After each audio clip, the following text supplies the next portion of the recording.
केवल इसलिए कि रेगिस्तान का देवता संतान उत्पन्न नहीं कर सकता था, उसने अपनी पूर्व पत्नी के पंख छट से खींच दिए। रक्षक देवता बस एक नैनी थी, उसमें कोई युद्ध क्षमता नहीं थी। सेठ ने उसे जबरन खींच लिया। इस रहस्य को छिपाने के लिए उसने सीधे अपनी पूर्व पत्नी के पंख काट दिए।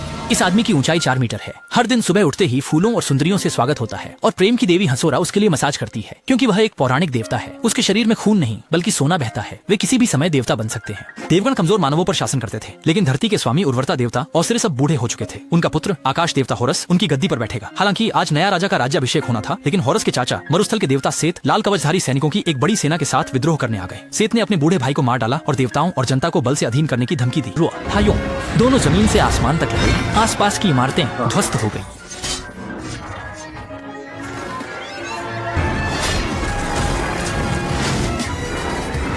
देवताओं की लड़ाई में इंसान प्रभावित होते हैं। असंख्य इंसान गिरती इमारतों में दब जाते हैं, लेकिन 2 प्राचीन मिस्र के देवताओं के बीच बराबरी का मुकाबला होता है। हालांकि सैट इस बार कुछ तैयारी के साथ आता है। लाल कवच वाले सैनिक अपना पेट निकालते हैं और गरुड़ फिर से प्रकाश के हस्तक्षेप से मारे जाते हैं। सैट ने मौके का फायदा उठाया, सीधे राजदंड को उठाकर हमला किया और वीर वायु देवता को इस तरह से चाचा द्वारा जमीन पर पटक दिया गया।